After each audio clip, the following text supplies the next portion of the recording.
설정. 그냥 잡담하면 되는 거죠? 네, 지금 방금 이야기하듯이 이런 거. 그렇죠.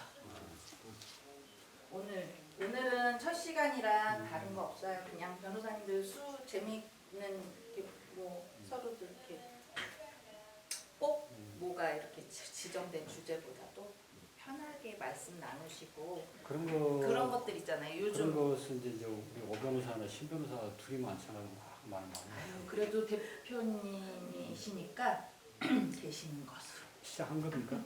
지금 계속 나가고 있어도 저희는 그렇게 구독자가 없어서 많이 안 들어와요. 지금 저쪽이 켜져야 되는데 저쪽이 지금 기계가 가업을 한다 그러니까 하고 나면 이제 저도 목소리를 줄여야 돼. 진행자도 얼굴도 안 나가면서 근데 지금 우리 홍 변호사님은 개인 파산을 한 지는 얼마나 됐어요? 이제 관제인 한 지가 14년 정도 됐어요. 14년 정도. 네. 그럼 2007년. 그럼 파산 관제인 하면서 이제 이 그 개인 회생 업무, 개인 파산 업무를 시작을 하게 된 건가요? 아니면 그 전부터 이거 하면서 파산 관제인 하면서?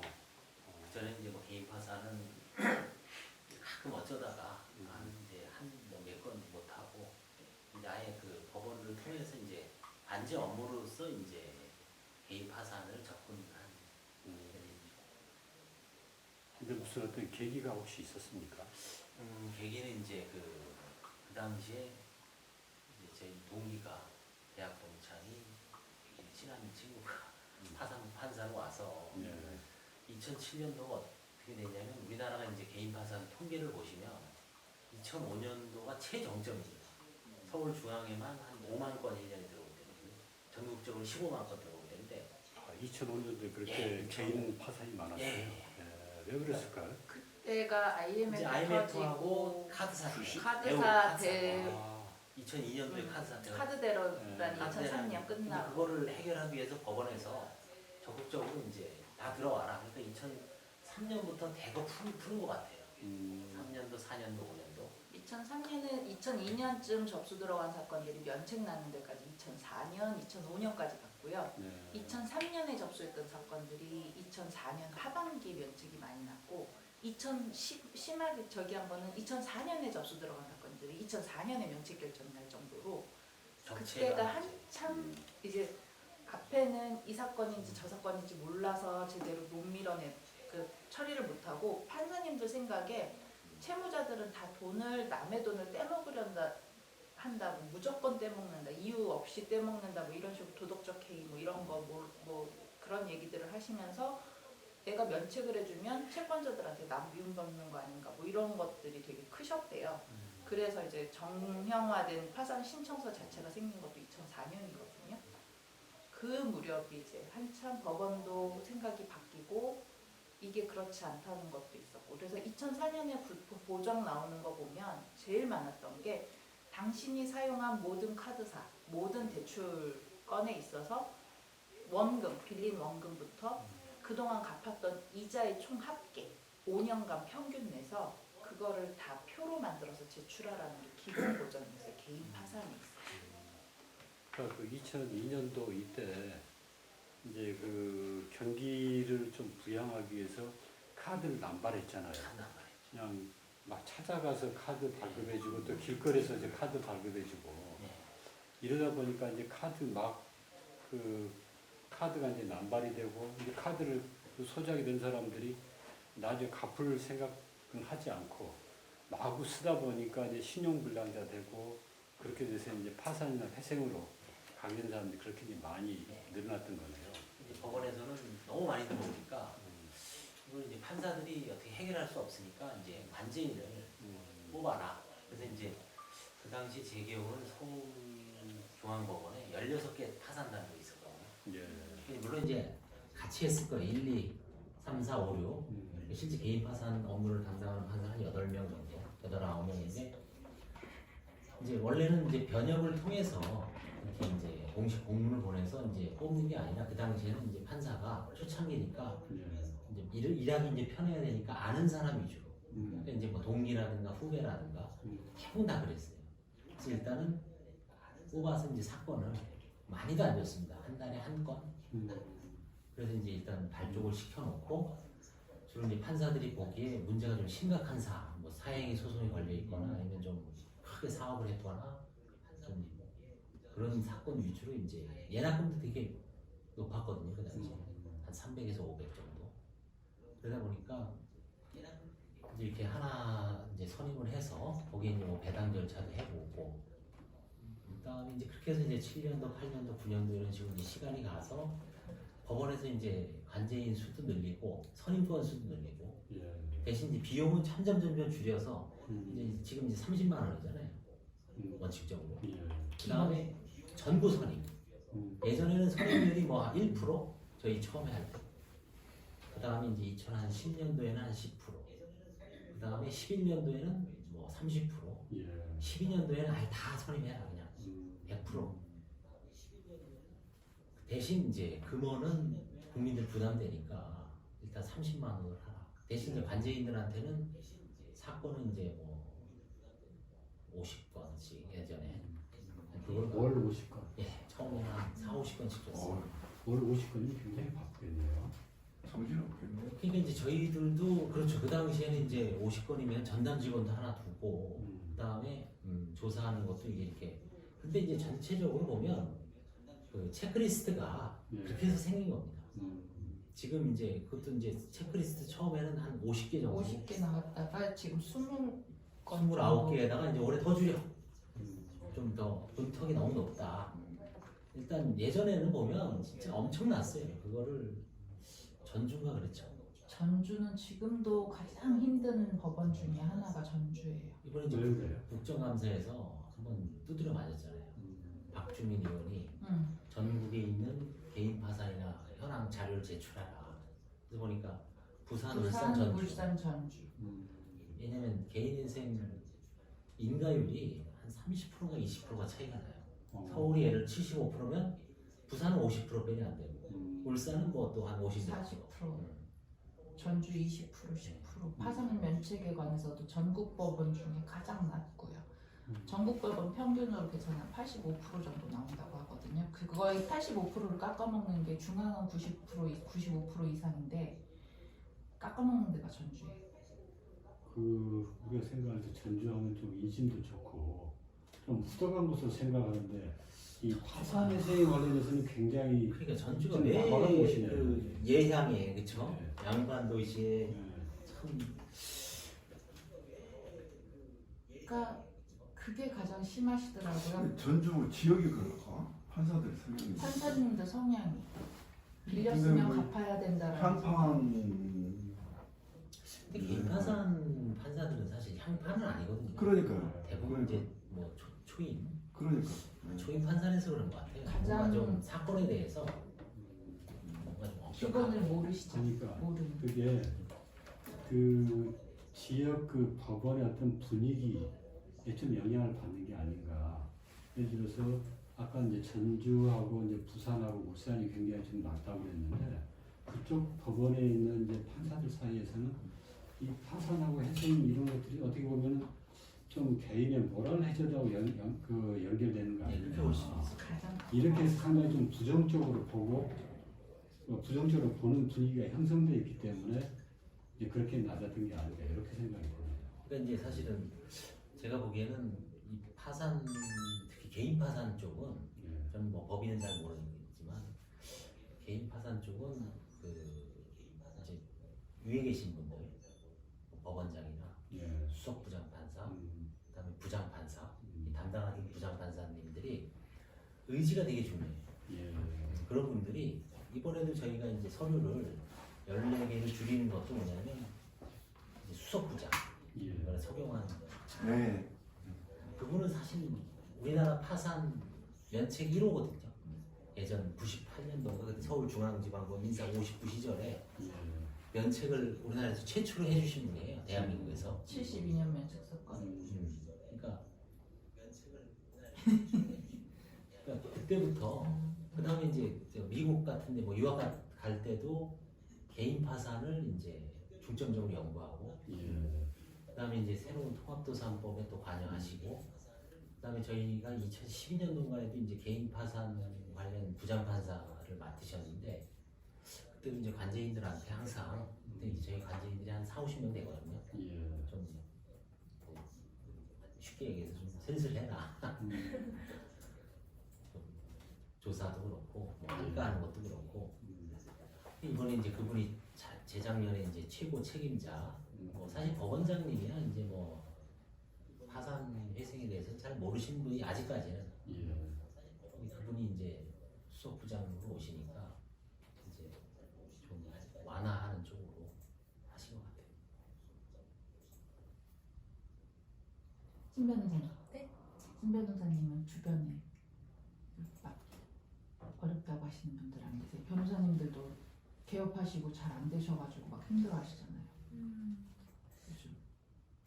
사실 제 또래는 아직은 좀 네. 그러니까 이제 신 변호사 또래는 보통 이제 아직 자기가 개업하기보다는 이제 어소 변호사로 있기 때문에 그런 걸 잘 체감은 못할 거고 오히려 신 변호사도 한 몇 년 선배 정도 되는 사람들이 이제 자기 사무실 차려가지고 그 운영을 하면서 이제 물론 이제 잘 되는 경우도 있지만 또 안 돼가지고 사무실 운영에 이제 어려움을 겪는 사람도 있을 수가 있겠죠. 특화적인 걸 못 네네. 정하시면 그렇게 되는 것 같아요.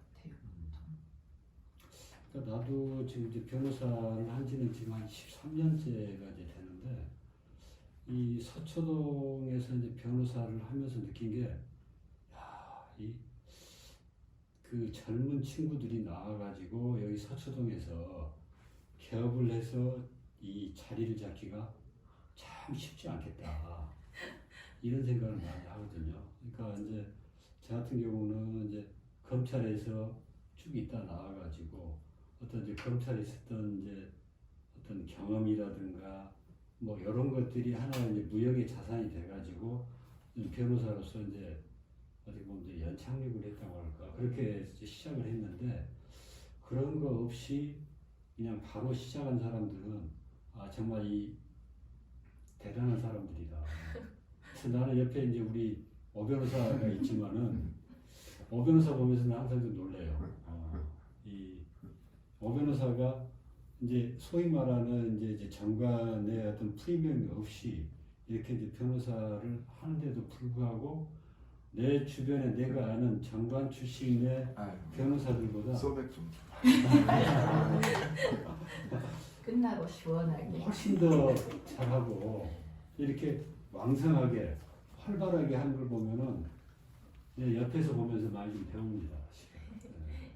진짜 열정적으로 하세요. 근데 파산계 쪽에서는 제가 보는 이제 2004년부터 제가 2003년 말부터 이 일을 하는데 그 관제인 되시고 나서부터도 가장 활발하게 활동하셨던 분이시거든요. 지금 파산 관제인들이 업무를 좀 정형화시킬 수 있게끔 자리 만드신 것도 홍 변호사님이시라서 되게 저는 잘 안 풀리는 게 관제인 분들이 너무 고지식하게 이렇게 다가가는 사건에 대해서 잘 저희가 진행하면서 답답하잖아요. 변호사님들, 의뢰인들 설득해 주시는 것처럼. 근데 저희는 이제 관제인 사무실 직원들하고 다시 확인하고 관제인 변호사님들하고 확인할 때 왜 그렇게 정형화된 얘기들을 자꾸 대입을 하시는지 이렇게 답답해갖고 여쭤보면 답을 참 잘해주셔서 저희 집 사무실 사건도 좀 많이 도움이 되는 그런 상황이라서 오늘 이 자리를 빌어서 감사합니다. 네, 지난번에 그래서 저희 대표님 격하주셔서 제가 맛있는 거 사드렸어요. 이 변호사들이 요새 이제 다들 뭐 전문화 이야기를 하는데 이렇게 이제 홍 변호사님처럼 한 분야를 지금 2007년도부터 했으니까 벌써 이제 14년째 한 거잖아요. 그러면 이제 거의 일가를 이룬 거고 이제 개인 회생 파산에서는 뭐 누가 뭐라 해도 뭐 전문가로서 다 이제 다 공인하는 그런 이치에 이제 온 거 아닙니까 사실은. 홍 변호사님 아직 많이 부족하죠. 박수. 우리 신 변호사님은 몇 년 차? 아 저는 이제 작년에 변호사 됐고요. 네. 로스쿨. 네. 아직 꼬마입니다. 근데 이 포스는 중견 변호사 이상이 법정을 꽉 장악할 수 있는. 그 이제 우리 신 변호사 같은 사람이 볼 때는 우리 이제 홍 변호사님처럼 이제 그 어떤 특정 분야에서 이제 전문가가 되고 그 이 법조계에서 이 개인 회생 파산의 이제 전문 변호사로서 자리매김한 사람이 사실 굉장히 부러운 거죠. 그럼요. 이제 제가 보기에는 이제 여기가 첫 직장이신가요, 신변호사님? 네, 저는 스타트업에 잠시 있었는데요. 뭐 사실상 첫 번째 직장이 네, 네. 이제 여기서 뭔가 기회를 잘 잡아야 될 것 같아요. 법무부의 금성에 들어오셨으니까 지금 맞는 사건은 이제 뭐 전반적으로 다 하시나요? 네, 뭐, 전부 다 거의 민사, 하고 형사, 있고. 가사. 일단 이제 네, 저희 회사 그 파트도 같이 일반 이제 해주시고 소무는 이제 베이스가 되기 때문에 네. 뭐 민사, 형사, 가사 사건은 다 하고 또 이제 회생 파산도 하면서 우리 신 변호사는 또 영어를 잘해요. 그 외국. 이제 중고등학교 때 이제 음. 외국에서 그 고등학교를 네. 거기서 이제 학교를 나와가지고 영어를 굉장히 잘하기 때문에 주로 이제 외국 관련 업무 에는 또 많이 우리 신 변호사하고 활약을 지금 하고 있죠. 아이고 걱정 없으시겠네. 그래도 금성에 들어와서 제가 너무 다행스럽죠. 사실 이런 기회들이 많이 주어지니까 사실 그냥 일반 사무실에 취업을 했으면은 저는 꿈도 못 꿨을 텐데 너무 감사하게 다녔어요. 저희 같은 경우는 이제 진짜 그야말로 아까 이제 변호사님께서 이제 오 변호사님 말씀하셨지만 그야말로 2000년도 연수를 저도 이제 2000년도에 29니까 2000년도에 나왔는데 바로 개업을 했어요. 그러니까 그야말로 뭐 맨 땅에 헤딩할 그런 식으로 해서 한 두세 달인가는 이제 고용으로 있었는데 아웃되고 뭐 이제 바로 이제 개업을 해서 뭐 그 당시에는 진짜 막막하죠. 막막해서 이것도 해보고 저것도 해보고 뭐 일단 그런 상황 속에서 한 서서히 조금씩 하다 보니까 뭔가 이제 인맥에 의해서 이런 이제 기회가 항상 오래 버티다 보면은 기회는 오는 것 같아요. 뭐 변호사님이 이제 외국 쪽으로 여기 또 금성에서 외국 관련 사건을 많이 하시니까 그거는 어디 가서도 배울 수 없잖아요. 저희 같이 그냥 바로 개업하면은 그야말로 이제 이게 뭔가 도제식으로 배울 수 있는 기회가 없고 그래서 이제 사실은 법원이나 변호사님처럼 이제 검찰 아니면 뭐 행정기관 그 다음에 이런 이제 법무법인은 나름대로 그게 되게 좋은 것 같아요. 네. 일을 배울 수 있는 이제 그게 나중에 이제 신 변호사님 이제 평생의 자산이 되겠죠. 네, 감사합니다. 그런데 거기 좀 덧붙여서 한 가지 이야기한다 그러면은 저는 이제 질문 아니라? 제가 다행히도 이제 일반적인 기준으로 보면 약간 이제 시니어 변호사, 시니어 이제 그룹에 이제 속한다고 생각을 하고, 그래서 이제 우리 신 변호사처럼 이제 젊은 변호사들을 이제 만나서 이야기할 게 가끔 있는데, 이제 젊은 변호사들한테 이제 이야기를 하는 게 사실 이제 막 그 이제 로스쿨 나와가지고 이제 변호사 시험 합격해가지고 이제 이 험한 세상에 이제 뛰어들어가면 사실 다 겁나는 거잖아요. 이게 뭐 기라성 같은 사람도 막 해마다 수십 명씩 막 이렇게 쏟아져 나오는데 과연 어떤 그 의뢰인이 나를 보고 또 나를 알고 찾아올까 이런 것들이 다 이제 걱정이 되고 미래가 좀 불안하고 이러는데 이제 그 내가 이제 변호사 하면서 느꼈던 게 이 서초동만 해도 지금 변호사가 얼마나 많습니까? 뭐 한 10,000명 넘어갈까요? 10,000명 넘어. 네. 그러니까 눈길 가는 곳마다 변호사 사무실 또 이제 법무법인 사무실도 이제 즐비하고 사실 이제 길 가다가 이제 부딪히는 사람들이 이제 변호사 아니면 변호사 사무실에 근무하는 사람들 또는 이제 법무사 이런 사람들이거든요. 그럼 여기서 이 속에서 내가 이제 어떻게 이제 자리를 잡을 거냐. 사실 이제 막막하죠.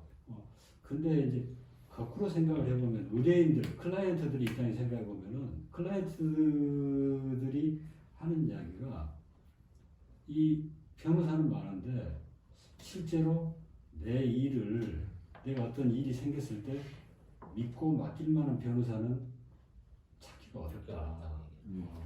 그러니까 이게 변호사들이 이렇게 많지만 내가 어떤 특정 문제가 생겼을 때 그 문제에 대해서 어떤 이제 전문적인 지식과 경험을 가지고 있고 거기 덧붙여가지고 내 일을 이제 자기 일처럼 성심성의껏 해줄 수 있는 변호사에 대해서 이 클라이언트들이 항상 이제 목말라 있는 거거든요.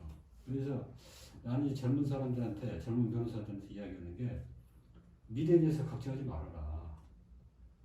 변호사 시험 합격해가지고 막 변호사 그를 시작을 했건 아니면 법원이나 검찰에서 뭐 10년, 20년씩 근무하다 소위 말하는 정관으로 나온 변호사든 간에 앞날이 불안하고 보장되지 않을 수 똑같다. 근데 클라이언트들이 원하는 게 아까 이야기한 어떤 분야에 대해서 전문적인 지식과 경험을 갖고 있고 또 맡은 일을 자기 일처럼 해줄 수 있는 사람을 찾고 있기 때문에 그런 부분을 자기가 가지고 있다 그러면은 그런 부분을 이제 충족시켜 줄 수 있다 그러면 나한테 클라이언트가 찾아오지 않을까 하는 그런 두려움 이런 걱정을 하지 않아도 된다. 그렇게 항상 좀 이야기를 해주거든요. 우리 어 변호사가 그런 부분에서는 좀 할 이야기가 많이 있을 것 같은데. 네, 업무가 의뢰인들 아까 우리 대표님 얘기하신 대로 아주 핵심을 찌른 건데 거기에 부합하려면 변호사 개인이 너무 힘들죠. 민사에서 또 형사에서 검찰과 법정에서 공방이 이루어지거나 또는 수사 단계에서 고소인과 피고소 사이에 막 서면 공방을 비롯해서 증거를 가지고 공방이 이루어질 때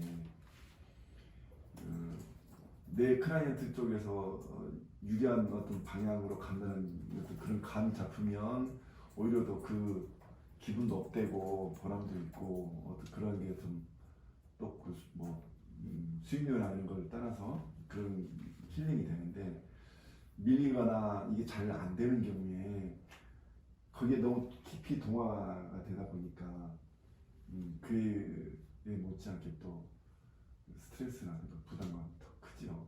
분명한 거는 한 번 더 생각하고 한 번 더 먼저 의뢰인들이 뭘 해달라고 요구하기 전에 이 전체적인 사건을 큰 점에서 보고 또 세부적 디테일한 부분을 보면 뭐가 단계 지금 필요하고 어떤 게 쟁점이라는 것은 파악이 되거든요. 그 부분을 집중해서 의뢰인들에게 요구를 하고 또 필요한 서류를 좀 요청하고 그것도 더 물어보고 이런 것들이 필요한데 반대로 이제 대체로 보면 업무가 과다하다 보니까 이제 그래 의뢰인들이 이제 원할 때 이제 수동적으로 가다 보면 꼭 뒷말이 나올 뿐만 아니라 다시 오질 않죠. 그래서 사건이 결국 결과가 다 좋을 수는 없지만 좋지 않더라도 그 당사자는 그걸 알죠. 근데 그분이 또다시 그런 일이 있을 수도 있고 또는 주변에 어떤 지인들이 있을 수 있는 그런 법률적인 분쟁이 있을 경우에 1년, 2년이 지나서가 아니라 5년, 10년 푸시 기록도 아무 자료도 없죠. 푸시 또 이름 나 누굽니다 하면 기억도 안 나죠. 또 소개하고 소개받은 사람이 또 소개를 하고 5단계, 7단계 내려가는 경우도 있고 그래요. 그런 경우도 있어요. 결국 이제 사건에 들어가서 내 일처럼 해줄 수 있는 변호사를 누구나 원하죠. 그게 어렵죠. 너무 깊이 들어가면 너무 힘들고. 신변호사님 회생 받아가시면서 힘든 거 없으세요? 제가 뭐 잘못하거나 이런 거. 저에게 이것 좀 많이. 사실 회생 파산은 그 로스쿨 다닐 때 필수 과목도 아니기도 하고, 예. 그래서 제가 찬찬히 배울 기회는 그렇게 많지 않았던 분야이긴 한데 사실 근데 금성에 들어와서 이제 감사하게도 이 기업회생센터에 껴주셔서 그래서 저도 이제 보다 보니까 아까 잠깐 언급한 것 같긴 한데 이제 제 주위에는 사실 그 뭐 개인이나 기업 회생 파산 뭐 그런 이슈를 가지고 있는 사람은 실제로 지인은 없어요. 그래서 이제 좀 간접적으로나마 이렇게 보면서 이제 좀 많이 배워가고 있는 그런 단계이고 좀 그래서 약간은 처음에 생소하다고 느껴지긴 했는데 결국은 다 사람 사는 인생 중에 발생하는 일이고 그 중에 발생하는 뭐 별의별 일들을 다 변호사로서 좀 이렇게 처리를 하게 되니까 그런 점에서는 좀 흥미로운 그런 분야인 것 같습니다. 신변에서 잘 걸렸다 이제. 내가 지금 신변이 하나 있거든. 그거 얘기 나왔는데. 변호사님하고 저하고 신변으로 바로 들어와서 바로 같이 진행해야되는데 신 변호사로 신변. 지금 저희에게 부시였어야 되는데 제 대기하고 있는 그 사건은 변호사님하고 저하고 머리카락 하나씩 뽑아가면서 그 집신 삼아야 되는. 그거 말고 또 있어. 아이고. 그거 말고 있어. 전 이쪽 머리 뽑겠습니다. 연구해야지. 주말에 이제 데이스로 어떡할 거야. 신 변호사님 이제 그 개인회생 파산을 그렇게 오랫동안 해왔으면 이제 수많은 사건을 예. 그 처리를 했을 텐데 혹시 뭐 좀 기억에 남는 사건이 있습니까? 이제 제가 처리한 게 지금 한 3,100건 정도 되더라고요. 이게. 어. 그 전자 소송으로 돼 있으니까 그게 이제 다 이렇게 뜨거든요. 예. 확정된 거, 현재 진행 중인 거. 그래서 이제 이제 제가 지금 유튜브에 올리는 게 대부분 이제 과거에 했던 거를 이제 편집을 해서 이제 좀 인적사항을 다 가리고 이걸 이제 사실 어느 수준에 맞출 것인가 가장 어렵더라고요. 이제 예전에 제가 2012년도에는 이제 법원에서 이제 관제인을 뭐 이끈다기보다는 가장 이제 오래된 선배로서 이제 후배들 하면 이제 동료 관제인들하고 세미나라든가 스터디를 할 때 그 만든 자료는 이제 법조인 중심으로 아니면 이제 최소한 법률 사무장들 이 파산 회생 실무자들이 좀 볼 수 있는 뭐 이제 한가 사례라든지 그다음에 이제 각 그 어떤 포인트 되는 걸 위주로 이제 편집을 했고 그거는 이제 사실은 전국적으로 뭐 아마 파산 회생과 관련된 특히 이제 개인 파산과 관련된 뭐 아마 그 실무자들은 변호사든 사무장이든 상당히 이제 제가 많이 이렇게 유포를 해서 아마 다 갖고 있고 다만 이제 최근에 이제 그 유튜브를 하면서는 뭐 물론 이제 제 그 유튜브에 이제 뭐 이런 실무자들도 오시지만 보다 이제 일반인들 상대로 가장 쉬운 게 뭔가 그래서 이제 결국은 그 기존에 했던 사건 중에서 이제 가장 쉬운 거 위주로 그러면 이제 사실 보면은 좀 실력 있는 사람이나 아니면 기존의 어떤 법조인들이 봤을 땐 뭐 사실 배울 건 없습니다.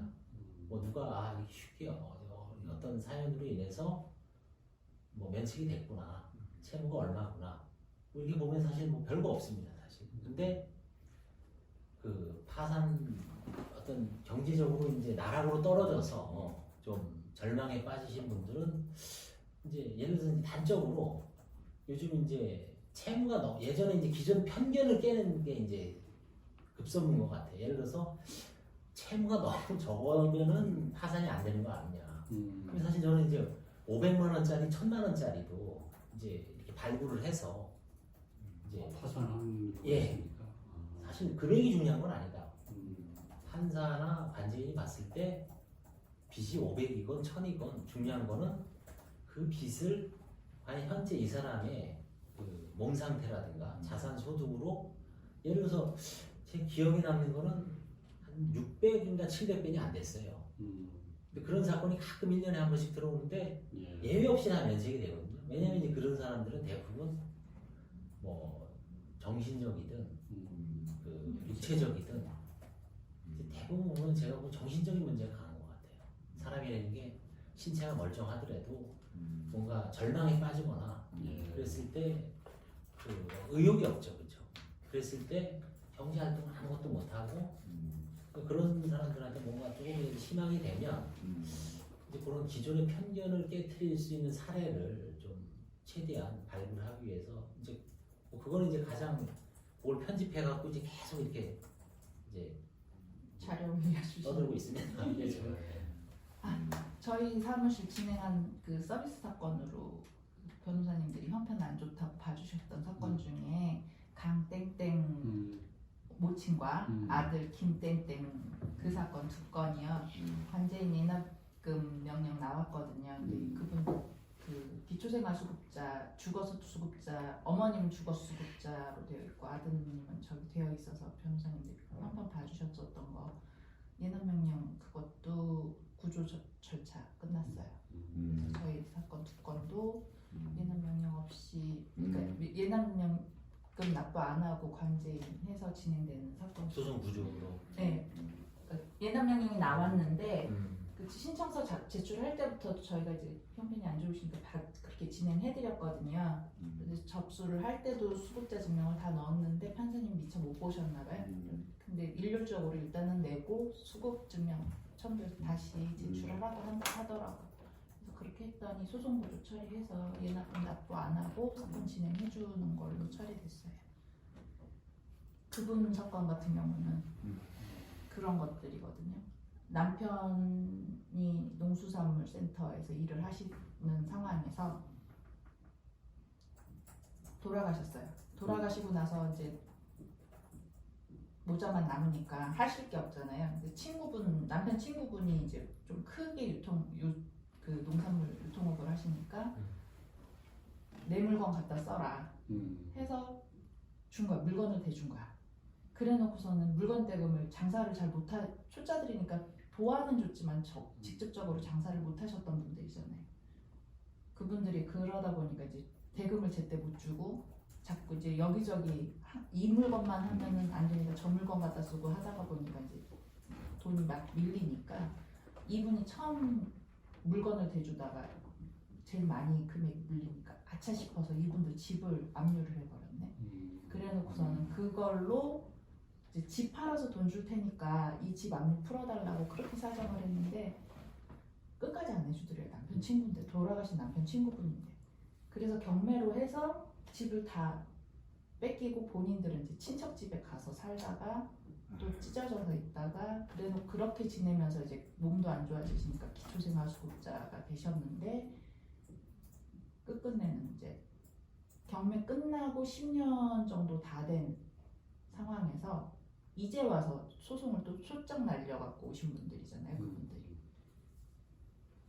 근데 엄마는 엄마 채무인 줄 알았는데 나중에 보니까 아들이 주채무자고 엄마는 보증인이었는데 엄마 통장을 먼저 압류하는 바람에 그 기초생활수급 연금 들어온 연금 통장이 압류가 돼버렸고 이분들은 전혀 법에 무지했었기 때문에 그때 압류 통장이 있는 줄도 몰라서 압류금지 통장이 있는 줄도 몰라서 압류를 당하셔가지고 오셨거든요. 그래서 그거 풀어드리고 그리고서는 이제 압류 통장 새로 금지 통장 만들어서 지금 연금 받아서 생활하고 계셔서 그 예납 명령 취소됐다고 소송 구조로 처리됐다고 알려드렸더니 되게 그런 사건을 이제 하게 되면은 일을 하면서 상당히 좀 보람도 느끼고 그렇죠. 또 변호사도 좀 힐링이 되고 그런 조만간 배꼽 인사하러 오시겠다고 면책 결정문 가지러 오시라고 보내드렸어요. 그러니까 한 번씩 그런 일들이 있으면 일하다가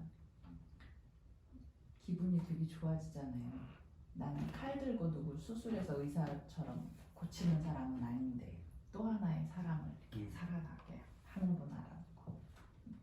변호사님들이 말씀하셨던 그 느낌을 느끼니까 좋더라고요. 아마 그걸 그 생사에 관 저승사자처럼 생사에 관 느낌을 갖고 있는 오컨 선생님 저 위에 계시는 제가 옛날에 판사님. 이제 쓴 글 중에 저승사자다 그런 글이 있습니다. 이제 저 법원에 있는 계신 분은 이제 염라대왕이고 그래서 이제 2007년인가 그 당시에는 참 참 뭐 저희도 참 의욕적으로 했죠. 근데 이제 하면 할수록 이게 결국 이제 뭔가 좀 구조적인 문제, 개인의 어떤 이제 도덕적 해이가 전혀 없지는 않지만 그래. 이제 전반적으로 보면 불가피하게 이제 무너지는 과정 속에서 어떤 희망의 끈을 좀 놓지 않게끔 이 개인 파산이 잘 운영되면 이제는 좀 정상적으로 많이 작동하는 것 같더라고요. 예. 그 얼마 전에 뉴스를 보니까 지금 개인 파산 건수가 많이 증가했다. 네. 또는 이제 법인 파산 건수가 많이 맞죠. 증가했다. 이런 이제 보도가 나는데 이게 지금 이제 올 초에 그 코로나가 이제 그 발생을 하고 이게 이제 그 전파가 되면서 이제 자영업들이 어려워지고 또 이제 중소기업들이 이제 어려워지면서 이런 현상들이 이제 생겼는데 저는 제가 뭐 이제 경제 전문가는 아니지만은 제가 예상할 때는 올 하반기는 상반기보다 더 어렵지 않겠느냐. 그리고 내년은 올해보다 더 어렵지 않겠느냐. 물론 이제 정부나 이런 데서는 곧 우리가 이제 뭐 V자 반등한다, 뭐 경제가 회복된다, 뭐 좋아진다 이렇게 이제 이야기를 하는데 이제 제가 생각할 때는 경제가 점점 더 어려워지고 내년 내후년은 이제 굉장히 우리가 어려운 국가적으로 또는 세계적으로 굉장히 어려운 시기를 이제 겪어야 되지 않겠느냐. 그렇다 보면 결국 개인도 이제 파산 회생을 해야 될 사람, 또는 기업도 회생이나 파산을 해야 될 기업들이 앞으로 굉장히 많아지지 않겠느냐. 이런 예상을 지금 하고 있습니다. 우리 홍 변호사님은 이제 이 회생 업무를 오래 했기 때문에 파산 회생 업무를 오래 했기 때문에 지금 이 돌아가는 분위기나 이런 것이 네, 좀 뭐 있을까요? 변호사님 말씀하신 대로 예. 최근에 이제 신청 원인을 저희가 이렇게 이제 살펴보면 이제 보고서에 이렇게 체크를 하게 돼 있거든요. 예.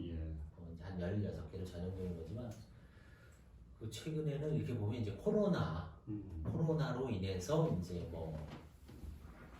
매출 뭐 예를 들어서 전형적인 업종이 코로나로 무너진 업종이 포장마차 있잖아요. 실내 포차.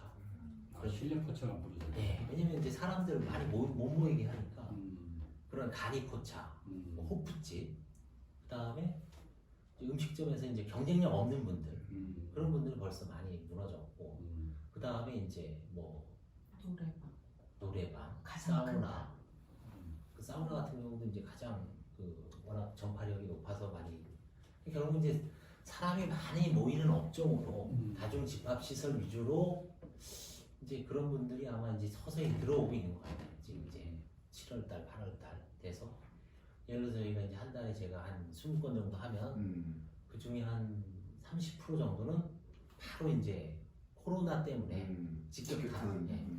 그 나머지 70%는 벌써 예전부터 안 좋았던 분들.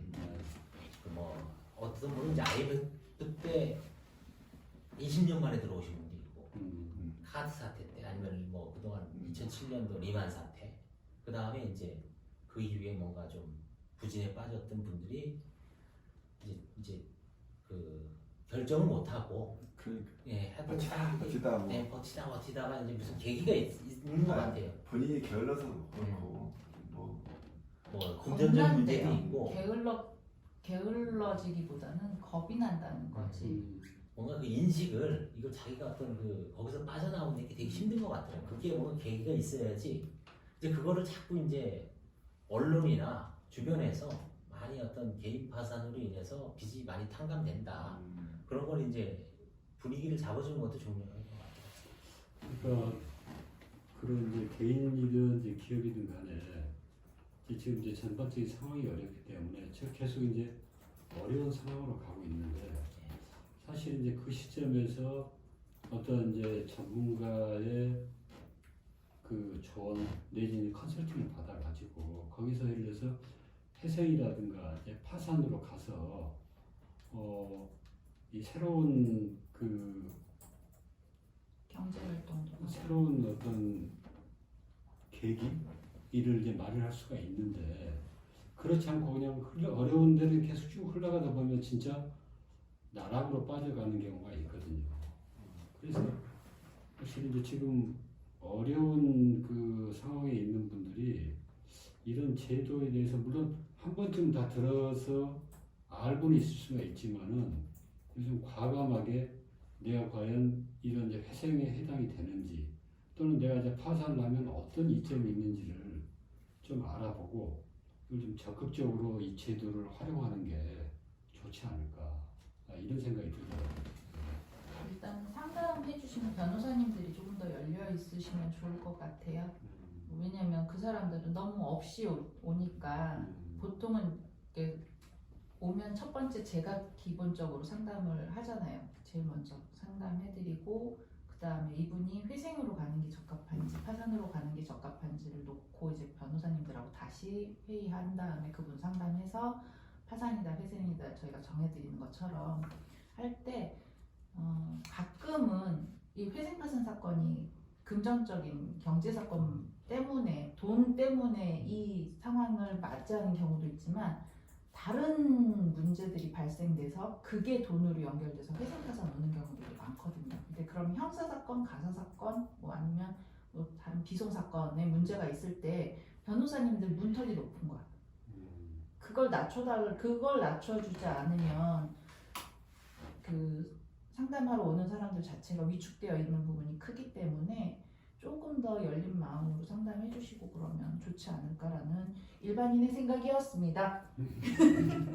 저도 이제 요즘 그 유튜브 하면서 좀 변화가 뭐냐면 저건 이제 개인 파산을 위주로 했지만 이제 사실 우리나라의 어떤 특히 법인 대표하시는 분들은 맞물려 있지 않겠습니까? 이제 뭐 다 이렇게 연대보증으로 연결돼 있는데 과거에 이제 이 법인 파산 신청 문턱이 너무 높지 않나. 그런 걸 이제 법원에서도 2016년도 세미나 자료에 보면 이제 일본하고 이제 비교를 하잖아요. 한국은. 일본은 이제 어떻게 보면 이제 롤 모델로 해서 우리나라가 급속한 경제 성장도 하고 이제 지금 뭐 잃어버린 일본이 20년이다 하면 우리나라도 그거 따라가는 게 아닌가라는 어떤 경제 구조가 이제 비슷한 상황인데 개인 파산도 이제 일본하고 보면 뭐 거의 그대로 따라가는 한 20년 격차로 인해서 이제 따라가는 경향이 있는데 일본은 이제 법인 파산이 되게 활발한데 우리나라는 법인 파산이 사실 건수를 이제 지금 뭐 법인 파산은 증가하고 있다 그러지만 사실은 세 발의 피거든요. 개인 파산은 면책이 되니까 뭐 길을 쓰고 하죠 대부분. 뭐 개인 회생이나 개인 파산이 이렇게 중첩적으로 이거 할까 왔다 갔다 하면서 결국 크게 보면 개인 도산이라는 측면에서 근데 법인과 관련해서는 법인 파산은 되게 활발하지 않은 것 같더라고요. 이미 망한 회사에게 부과되는 예납금이 너무 높아요. 그러니까 결국은 그 분석을 해보면 일단 예납금이 너무 높지 않나. 법원에 이제 나중에 물론 이제 그게 다 관지인 보수라든가 이런 어떤 사람을 그 업무를 하는 사람의 어떤 그 인건비라든가 이런 걸 감안해서 책정이 되겠지만 현실적으로 좀 부채에 비해서 너무 높은 것 같고 그 다음에 이제 저희 이제 신청 대리 측에서 이제 법인 회생하고 법인 파산은 완전히 다른 분야 아닙니까? 그러니까 그 수임료 책정할 때 법인 파산 같은 경우는 사실은 신청 대리인들은 그 관문을 많이 이렇게 유입하는 쪽으로 해서 사실은 이제 법원에 가면 이제 관제인 시스템이 확립돼 있기 때문에 일단은 이제 일부 인도만 하면은 큰 어려움 없이 하기 때문에 법인 파산만이라도 일단 좀 그래서 저도 사실 그동안은 유튜브 하기 전에 법인 파산을 좀 해보고 싶어도 잘 안 왔는데 건수가 별로 없으니까. 근데 이제 올해 저도 한 두 건이나 넣거든요. 저한테도 기회가 야 이거 근데 처음에는 이제 좀 고생을 하는데 한번 딱 해보니까 크게 어렵지 않고 그 다음에 이제 수임료를 일단 좀 낮추니까 이분들이 이제 좀 접근해서 그때 이제 만약에 기존에 있는 수임료를 제가 만약에 고집했으면은 저도 이제 사실은 접하지도 못해보고 그래서 이제 올해 이제 제가 큰 변화는 법인 파산은 이제 좀 적극적으로 좀 해보려고 이제 좀 노력을 하고 있습니다. 그러니까 이제 이런 기존의 어떤 법무법인 금성 같은 데서도 이제 법인 파산하고 회생은 좀 완전히 좀 다르게 봐야 되지 않을까. 그래서 저희가 많이 낮춰져 있어요. 많이 다쳤으니까. 저희 사무실 그렇게 높지 않아요. 변호사님들이 워낙에 그렇게 많이 형편들을 봐주시는 분이 있어서 오신 분들이 다 그러세요. 나중에 하다가도 사실 사건 진행하면서도 궁금하고 막 저기 하면 여기저기 물어봐요. 근데 아예 예납금을 설명을 안 해주고 수임료를 이만큼 부르는 사무실이 있고 그래놓고 사건 수임해서 법원이 예납금 내래 하는 사무실이 있다고 놀래가지고 그렇죠. 그거는 이제 큰 문제죠. 오시는 경우가 있어요. 네. 아니 나 예납금은 처음부터 우리 수임료보다 먼저 예납금이 더 얘기해. 높은데 어떻게 예납금 얘기를 안 하고 우리 수임료 먼저 얘기를 하냐. 예납금이 1,200만 원인데 그걸 어떻게 말 안 하고 아주 기본형이 1,200이거든요. 아주 기본형이. 보면 비유를 하면 유일하게 비용이 많은 분야가 법인 파산이 아닌가. 예를 들어서 저희가 이제 송무를 변호사 수임료가 거의 뭐 10년, 20년째 계속 서초동 보면 착수금 300이냐 500이냐. 근데 이제 물론 성공모수는 하지만 뭐 아무리 한 10억짜리 사건을 해도 뭐 100억짜리, 1000억짜리 사건을 이제 논의를 쳐도 10억짜리 사건을 해도 인지대 송달료가 뭐 이 변호사 비용보다 높지는 않지 않습니까 아직은. 그러니까 이 법인 파산은 아까 우리 실장님 말씀대로 항상 그 표를 딱 보고 뭐 10억일 때는 얼마, 10억에서 30억. 근데 10억에서 30억 구간이 사실은 가장 많은 것 같은데 뭐 이런 큰 법인 말고 예 조그마한 어떤 중소 이제 소상공인들 그랬을 때 이제 그 부분을 좀 이제 개선을 해야 될 것 같습니다. 평균 내보면 한 개업 설립 등기하고 5년 이내에 법인들이 파산을 할 때 이제 범위가 30억 이하. 그 다음에 한 10년쯤 하는 곳들이 그 다음 단계에서 2천만 원 구간이니까 50억 구간 그렇게 되더라고요. 근데 요즘 스타트업도 많이 늘잖아요. 그런 거 계산해 보면 이걸 그 연대보증채무제도 아까 전에 오늘 이제 그 녹화한 것 중에 신 변호사님 연대보증채무도 말씀을 하셨었던 게 있는데 대표자들이 2018년 이전에는 거의 모든 사건에 대출에 대해서 연대보증 섰는데 지금 책임각서 쓰고 땡 치는 경우들이 있는데 그게 책임각서의 이제 범위를 이제 어떻게 법원이 또 갈 것이냐가 하나의 문제이긴 한데 그런 부분도 스타트업 하는 곳들이 여러 자기 돈으로 시작하지만 키울 수 있다라고 생각되기 때문에 대출을 받아서 집어넣고 자기 신용도를 다 털어서 넣고 잘 가야 되는데 못 가니까 무너지잖아요. 거기 구간이 가장 단계가 제일 밑에일 거라고 생각하거든요. 그걸 또 파악해서 잘 끌고 갈 수 있는 그 사람들이 잘 털고 갈 수 있고 새롭게 다른 걸 시작할 수 있는 그런 발판이 여기 계시는 변호사님들과 법조에 계시는 분들의 몫이 아닐까. 오늘 그 김 부장이 이제 오늘 우리 실시간 방송에 어떻게 보면 이제 결론 내지 매진말 같은 이야기, 아주 좋은 이야기를 해줘서 아주 고맙습니다. 자, 질문이 없으면 오늘 방송은 이 정도로 종결하는 게 그럴까요? 어떨까요? 왜냐하면 저희가 1시간 우리가 뭐 이번 한 번만 하고 말 게 아니고 이번 또 이야기 너무 많이 해버리면 다음번 이야기 소재가 없어지잖아. 이제 그러니까 오늘 또 새로운 뭔가를 만들어야죠. 질문 없나요? 질문? 한 분이 질문을 했는데 네. 부산에 계신 분인 것 같아요. 네. 그 부분은 뭐 각각의 부인권? 방송들이 틀려서. 그 부분은 저한테 이메일 주시면 제가 뭐 나름대로 한번 답변을 해드리겠습니다. 아니요. 오늘 그럼 질문이 뭐예요? 부인권에 부인권에 대해서? 부인권을 어떻게 그냥 통괄적으로? 너무 광고. 아니 이제 본인 사건이 음. 이제 계류 중인데 뭔가 이제 제 문제가 유튜브도 있을 것 보고 같으니까. 이제 그게 과연 관제인이 부인권 행사를 할 수 있는 사안인지 아니면 넘어갈 수 있는 건지. 그 사실 저희 같은 관제인도 다 어려운 개별적인 사건이기 성향들이 때문에 있으셔가지고. 또 성향도 틀리고 또 판사님도 보는 관점이 틀리고 그래서 사실 부인권은 정답은 없지만 그래도 이제 그동안 뭐 이렇게 좀 풀어왔던 케이스가 있기 때문에 그건 제가 한번 상담을 해드릴게요. 네. 자, 오늘 우리 홍 변호사님 만나서 반가웠고요. 예.